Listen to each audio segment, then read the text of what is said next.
Life in the pit lane is just as fast and often more hectic than on the track. Tires and fuel only! Tires and fuel only! Drivers have only seconds to cut their 200-mile-an-hour speed down to a full stop.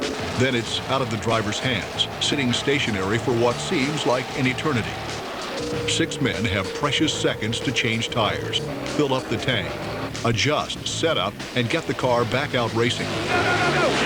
Delay means losing position, maybe even the race. Pit lane is intense. When they happen, they're pretty spectacular injuries, mainly because of the crowdedness of the pits and a lot of the people that are down there and the fast action that occurs.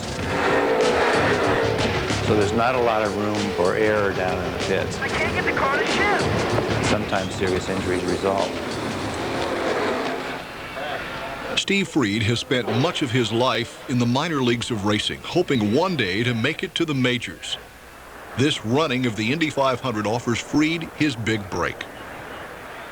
My wife and I have been going to Indianapolis, watching the 500 for the 18 preceding years as spectators. Being up in the bleachers and watching the greatest spectacle in racing, I can't even say it was like a lifelong dream because it was something that I really never thought would happen.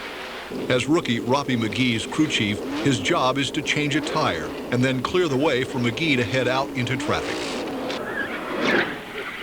On lap 9, the caution flag comes out and gives all the teams a chance to refuel and grab new tires. We were so far back already, if there was a yellow for any reason, we were going to do an early pit stop to get Robbie out of sequence to possibly work on the pit stops to moving him up in the race. Something goes terribly wrong. Unfortunately, one of the cars coming out of the pits that had also done a pit stop behind us was sent out into traffic and got collected by another car, and at that point his steering got messed up, so there was nothing that driver could have done to avoid me. I tried to move out of the way, but I basically had nowhere to go. Putting the team first, the rest of the crew makes sure McGee gets back in the race. In the rush of action and the noise and confusion, no one is sure of just what is happening.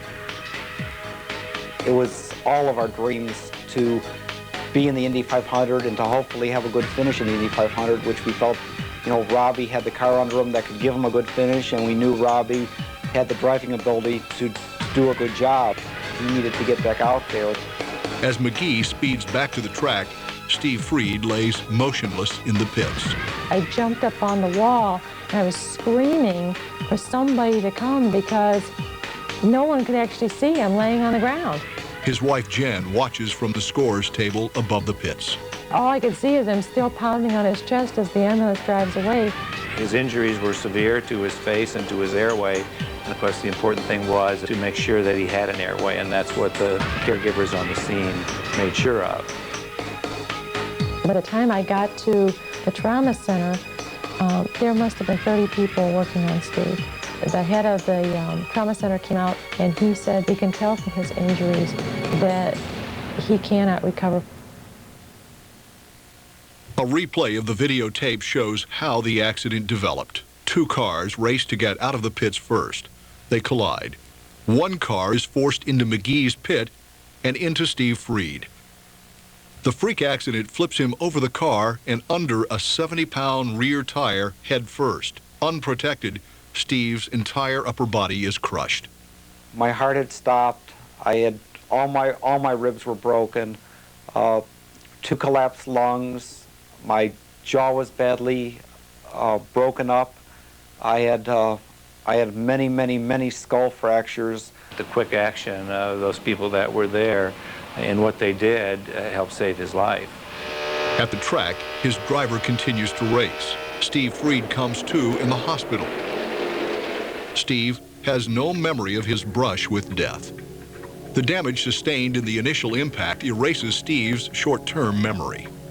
I don't remember most of that day. I remember getting to the track 4:30 in the morning and getting to the garage and getting the car out and making sure last-minute details, everything was 100% go, and then that's about when my memory stopped. I'd say probably like around 9:30 in the morning. To this day, he can only tell the story based on what others have told him. I've seen the accident 1,000 times in my mind over and over again, And everyone tells me that the accident, it happened within a split second, but when I see it so slowly. I see every bit of the accident. Thanks to the work of the rescue and medical teams, Steve Freed is a survivor. Equally amazing is the fate of Steve's team, car, and driver. What he had devoted himself to making happen, even by putting himself in harm's way, is paying off at the track. Fastest rookie on the track right now, Robbie McGee in 55. McGee finishes his first Indy 500 in 5th place, an incredible accomplishment for a rookie driver and team. Equally impressive is the team's courage and dedication.